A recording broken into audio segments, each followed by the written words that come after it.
আপনি কি কখনো মনে মনে বলেছেন, আমি চাই বদলাতে কিন্তু পারছি না? চেষ্টা করেন আবার ভেঙে পড়েন, নিজেকে দোষ দেন, ভাগ্যকে দোষ দেন, ভগবানকেও প্রশ্ন করেন। ঠিক এই প্রশ্নটাই একদিন অর্জুন করেছিলেন শ্রীকৃষ্ণকে, আর শ্রীকৃষ্ণ সেই উত্তর দিয়েছিলেন, যা আজও কোটি মানুষের জীবন বদলে দিচ্ছে। আজ আমি আপনাকে শ্রীকৃষ্ণের সেই কথাগুলো বলবো, যা নিজেকে পরিবর্তন করতে না পারা মানুষদের জন্য। নমস্কার, আমি আকাশ। পুরাণ পর্ব ইউটিউব চ্যানেলে আপনাদেরকে আবারও স্বাগত। বন্ধুরা, চলে এসেছি আজকে একটা নতুন ভিডিও নিয়ে। আজকের ভিডিওটা হলো যে সমস্ত মানুষরা নিজেদের জীবনকে বদলাতে পারছে না বা জীবনকে পরিবর্তন করতে পারছে না, তাদের জন্য আজকের এই ভিডিও। কেউ ভাবছে যে আজ করব কাল করব, কিন্তু সেই আজ আর কালের চক্রেই পড়ে রয়েছে। তো সেই ভিডিওটা তাদের জন্য খুবই উপকারী। সম্পূর্ণ ভিডিওটা আপনারা মনোযোগ দিয়ে শুনবেন, অবশ্যই আপনারা কিছু জানতে পারবেন এবং হয়তো শ্রীকৃষ্ণের আশীর্বাদে আগামীকাল থেকেই আপনারা আপনাদের জীবনকে পরিবর্তন করতে পারবেন। চলুন তাহলে দেরি না করে সরাসরি ভিডিওতে যাওয়া যাক। নিজেকে বদলানো কঠিন কিন্তু অসম্ভব নয়। মানুষ নিজেই নিজের বন্ধু, আবার নিজেই নিজের শত্রু।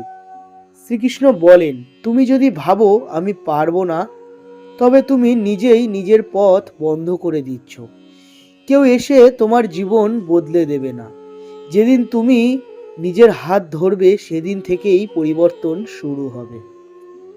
মনকে নিয়ন্ত্রণ করা কঠিন, কিন্তু অভ্যাস আর ধৈর্যের মাধ্যমে তা সম্ভব।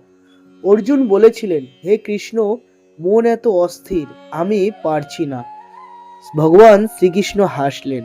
তিনি বললেন, একদিনে পরিবর্তন হয় না, একদিনে পাহাড়ও গড়ে ওঠে না। প্রতিদিন একটু একটু বদলই আসল পরিবর্তন। ভালো চেষ্টা কখনো বৃথা যায় না। তুমি হয়তো বারবার ব্যর্থ হয়েছ, বারবার নিজেকে কথা দিয়েও ভেঙেছ। কৃষ্ণ বলেন, এতেই প্রমাণ হয় তুমি চেষ্টা করছো, আর চেষ্টা করাই ভগবানের চোখে সবচেয়ে বড় ধর্ম। ভয় জন্মায় সন্দেহ থেকে। আমরা বদলাতে ভয় পাই, কারণ এই কিছু কিছু কথা আমাদের কানে সবসময় ভাসে। লোকে কি বলবে, আবার হেরে যাব, আমি কি পারবো? কৃষ্ণ বলেন, যে ভয়ে আটকে থাকে সে কখনো নিজেকে সত্যরূপে পৌঁছাতে পারে না। কর্মাণ্য বাধিকারস্তে মা ফলেষু কদাচন। অর্থাৎ এটি হলো সেই শক্তিশালী একটি শ্লোক, যা তোমার অধিকার শুধু চেষ্টা করা পর্যন্ত। পরিবর্তন মানে একদিনে সফল হওয়া নয়। পরিবর্তন মানে আজ চেষ্টা করো, আগামীকাল আবার চেষ্টা করো। ফল নিয়ে দুশ্চিন্তা করলে মন ভেঙে যায়, কিন্তু কর্মে মন দিলে আত্মা শক্ত হয়। বাস্তব জীবনের কিছু উদাহরণ আপনাদের সঙ্গে বলি। কেউ নেশা ছাড়তে চায় কিন্তু পারে না, কেউ রাগ কমাতে চায় কিন্তু ব্যর্থ হয়, কেউ পড়াশোনা বা কাজ শুরু করতে চায় কিন্তু পিছিয়ে যায়। শ্রীকৃষ্ণ বলেন, আজ যদি 1%ও ভালো হও, সেটাই ভগবানের কাছে প্রার্থনা। যদি তুমি ভাবো আমি বদলাতে পারছি না, তাহলে শ্রীকৃষ্ণ আজও বলছেন, তুমি চেষ্টা ছেড়ে দাওনি, এটাই প্রমাণ তুমি এখনো হারোনি। যদি এই কথাগুলি আপনার মনের সঙ্গে কথা বলে, তাহলে ভিডিওটি শেয়ার করবেন। চলুন বন্ধুরা, এবার আপনাদের সঙ্গে কিছু গল্প শেয়ার করি। এই যে কথাগুলো বললাম, সেই কথাগুলো গল্পের ছলে আপনাদের সঙ্গে একটু উদাহরণ দিয়ে ভালোভাবে বুঝিয়ে দিই। চলুন তাহলে সেই গল্পটা শুনে নেওয়া যাক। একদিন সন্ধ্যাবেলা কুরুক্ষেত্রের প্রান্তরে বসেছিল অর্জুন। চারিদিকে যুদ্ধের প্রস্তুতি, শঙ্খের শব্দ, সৈন্যদের হাঁকডাক, কিন্তু তার ভিতরটা অদ্ভুতভাবে ফাঁকা। ধনুর্ধারী গান্ডীব তার হাতেই ছিল, তবুও হাত কাঁপছিল। সে যুদ্ধ করতে জানতো, ধর্ম কি তা জানতো, তবুও নিজেকে বদলাতে পারছিল না। ভয়, দুঃখ, দ্বিধা সব একসাথে তাকে জড়িয়ে ধরেছিল। অর্জুন ধীরে ধীরে শ্রীকৃষ্ণের দিকে তাকিয়ে বলল, হে মাধব, আমি জানি কি করা উচিত, তবুও করতে পারছি না। মন আমার কথা শোনে না, আমি নিজেকে পরিবর্তন করতে পারছি না। শ্রীকৃষ্ণ মৃদু হেসে অর্জুনের দিকে তাকালেন। সে হাসিতে কোনো উপহাস ছিল না, ছিল গভীর করুণা। তিনি বললেন, অর্জুন, তুমি একা নও।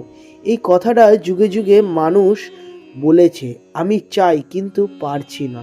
তারপর তিনি শান্ত কণ্ঠে বললেন, মানুষ নিজেই নিজের বন্ধু, আবার নিজেই নিজের শত্রু। কৃষ্ণ বললেন, অর্জুন তুমি ভাবছো তোমার শত্রু তোমার সামনে দাঁড়িয়ে আছে, কিন্তু আসল শত্রু তোমার ভিতরে। যে কণ্ঠস্বর তোমাকে বলে তুমি পারবে না, সেই কণ্ঠস্বরটাই তোমাকে আটকে রাখে। অর্জুন মাথা নিচু করে বলল, কিন্তু হে মাধব, মন তো খুব অস্থির। আমি একদিন ঠিক থাকি, পরদিন আবার আগের মতো হয়ে যায়। আমি বারবার ব্যর্থ হই।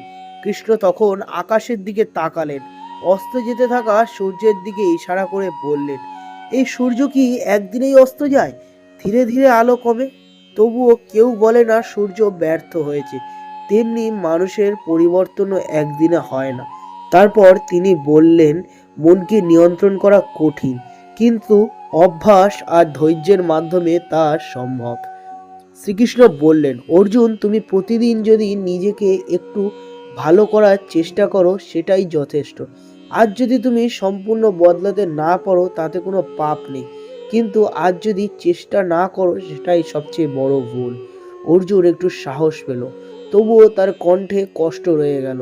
হে কৃষ্ণ, আমি এতবার চেষ্টা করেছি, এতবার ভেঙে পড়েছি, আমার মনে হয় আমার আর কিছু হবে না। এই কথা শুনে শ্রীকৃষ্ণ গভীর হলেন। তিনি বললেন, যে ভালো চেষ্টা করে সে কখনো নষ্ট হয় না। তিনি আরো বললেন, অর্জুন তুমি যতবার পড়েছো প্রতিবার তুমি কিছু শিখেছো। তুমি যে আজ আমার সামনে দাঁড়িয়ে নিজের দুর্বলতা স্বীকার করছো, এটাই প্রমাণ তুমি পথ হারাওনি। তারপর শ্রীকৃষ্ণ ধীরে ধীরে বললেন, এমন এক কথা যা শুধু অর্জুনের জন্য নয়, আমাদের সবার জন্য। মানুষ বদলাতে ভয় পায়, কারণ সে ভাবে লোকে কি বলবে, আবার ব্যর্থ হলে কি হবে, আমি কি পারবো, আমি যদি না পারি। কৃষ্ণ বললেন, ভয়ই মানুষের সবচেয়ে বড় শৃঙ্খল। যে মানুষ লোকের কথা ভেবে বাঁচে সে নিজের সত্যরূপে পৌঁছাতে পারে না। অর্জুন চুপ করে শুনছিল, তার চোখে জল চলে এসেছিল। কৃষ্ণ তখন শেষবারের মতো বললেন, কর্মণ্যে বাধি কারস্তেমা ফলেসু কদাচন। তোমার অধিকার শুধু চেষ্টা করা পর্যন্ত, বা তোমার অধিকার শুধু কর্মে। তিনি বললেন, অর্জুন আজ তুমি বদলাবে কিনা সেটা আমি দেখব, কিন্তু আজ তুমি চেষ্টা করবে কিনা সেটা তোমার হাতে। ফলের চিন্তা ছেড়ে দাও, শুধু আজকের কাজটা করো। সেই মুহূর্তে অর্জুন বুঝতে পারল, নিজেকে পরিবর্তন করা মানে একদিনে নতুন মানুষ হয়ে যাওয়া নয়। নিজেকে পরিবর্তন করা মানে প্রতিদিন নিজের হাতটা নিজের দিকে বাড়িয়ে দেওয়া। আজও শ্রীকৃষ্ণ আমাদের ঠিক এই কথাটাই বলেন। যদি আপনি ভাবেন আমি পারছি না, তাহলে কৃষ্ণ বলেন, আজ পারতে হবে না, আজ চেষ্টা করলেই চলবে। আপনি যদি আজও লড়াই করছেন তাহলে আপনি হারেননি, কারণ যে মানুষ নিজেকে বদলাতে চায় ভগবান তার হাত কখনো ছেড়ে দেয় না। কৃষ্ণ তখন অর্জুনকে শুধু উপদেশ দিচ্ছিলেন না, যেন মানুষের জীবনের ছবিগুলো তার সামনে তুলে ধরছিলেন। তিনি বললেন, অর্জুন তুমি ভাবছো তুমি একা নও কি? চারপাশে তাকাও। তিনি বললেন, এমন একজন মানুষ আছে যে প্রতি রাতে ভাবে কাল থেকে আমি ভোরে উঠব, শরীরটা ঠিক করব, জীবনটা গুছাবো, কিন্তু সকাল হলে সে আবার আগের মতোই থেকে যায়। সে নিজেকে দোষ দেয়, বলে আমি অলস, আমার দ্বারা কিছু হবে না।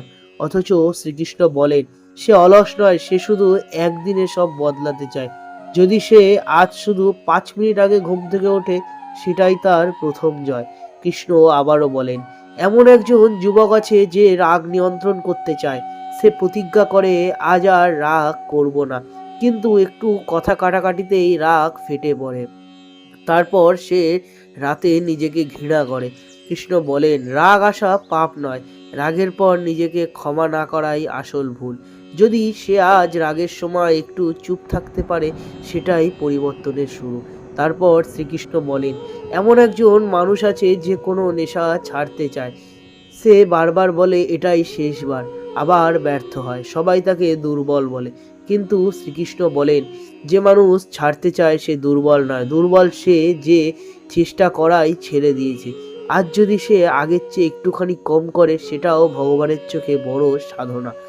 শ্রীকৃষ্ণ আরো বললেন, এমন একজন ছাত্রী আছে যে পড়াশোনা শুরু করতে পারে না, বই খুললেই মন অন্যদিকে চলে যায়। সে ভাবে আমি বোধহয় বোকা। শ্রীকৃষ্ণ বলেন সে বোকা নয়, তার মন অভ্যাস হারিয়ে ফেলেছে। যদি সে আজ মাত্র 10 মিনিট মন দিয়ে পড়ে, সেটাই তার নিজের সঙ্গে যুদ্ধে জেতা। তারপর তিনি আরও বললেন, এমন একজন মানুষ আছে যে প্রতিদিন ভাবে আমি খুব খারাপ মানুষ, আমার অতীত ভুলে ভরা। সে ভাবে ঈশ্বর হয়তো তাকে কখনো ক্ষমা করবে না। শ্রীকৃষ্ণ বলেন, যে মানুষ নিজের ভুল বুঝতে পেরেছে সে ইতিমধ্যেই বদলাতে শুরু করেছে। ঈশ্বর ভুলহীন মানুষ চান না, চেষ্টা করা মানুষ চান। শেষে কৃষ্ণ অর্জুনের দিকে তাকিয়ে বললেন, অর্জুন, মানুষ পরিবর্তন হয় না বলে নয়, মানুষ ধৈর্য হারিয়ে ফেলে বলেই বদলায় না। বীজ একদিনে গাছ হয় না, কিন্তু বীজ হওয়াটাই সবচেয়ে জরুরি। আর আজ যদি আপনি এই কথাগুলো শুনে নিজের জীবনের কাউকে দেখতে পান, তাহলে জানাবেন শ্রীকৃষ্ণ সেই মানুষটার সঙ্গেই কথা বলছেন। তো বন্ধুরা, এই তো ছিল আজকের ভিডিও, এবং আপনাদের সঙ্গে সম্পূর্ণটাই শেয়ার করলাম যে কেউ নিজেকে যদি বদলাতে চায় তাহলে একদিনে কোনোদিন সেই বদল আসে না, ধীরে ধীরে মানুষকে বদলাতে হয়। ভগবান শ্রীকৃষ্ণের চোখে ভগবান শ্রীকৃষ্ণের যে উদাহরণগুলো আপনাদেরকে বললাম, আপনারা ফলো করবেন, দেখবেন আপনারাও আপনাদের জীবনকে একটু একটু করে সামনের দিকে এগিয়ে নিয়ে যেতে পারবেন এবং আপনারাও আপনাদের জীবনকে বদলাতে পারবেন। তো বন্ধুরা, আজকের ভিডিওটা যদি আপনাদের একটুও ভালো লেগে থাকে, আপনারা যদি কিছু জানতে পারেন, তাহলে কমেন্ট সেকশানে অবশ্যই জয় গীতা, জয় শ্রীকৃষ্ণ, জয় রাধে লিখবে। ভিডিওটিতে লাইক করবেন, শেয়ার করবেন বেশি বেশি করে। চ্যানেলে নতুন হয়ে থাকলে চ্যানেলটিতে সাবস্ক্রাইব করে দেবেন, কারণ পুরাণ পর্ব খুঁজে বেড়ায় এই রকম ভিডিও, ভগবানের কথা, ভগবানের শ্লোক, গীতার বাণী, আধ্যাত্মিক কাহিনী, পৌরাণিক কাহিনী, এই সমস্ত কিছুই খুঁজে বেড়ায় আমাদের এই পুরাণ পর্ব। তাহলে পুরাণ পর্ব চ্যানেলটিকে সাবস্ক্রাইব করে বেল আইকনটা প্রেস করে পুরাণ পর্বের সঙ্গে থাকুন, পুরাণ পর্ব চ্যানেলের এক সদস্য হয়ে যান, এবং ভালো থাকবেন, সুস্থ থাকবেন, এবং সদা সর্বদা আমার এই পুরাণ পর্ব চ্যানেলটিকে সাপোর্ট করবেন, ভালোবাসবেন। ধন্যবাদ। জয় শ্রীকৃষ্ণ, জয় রাধে, জয় গীতা।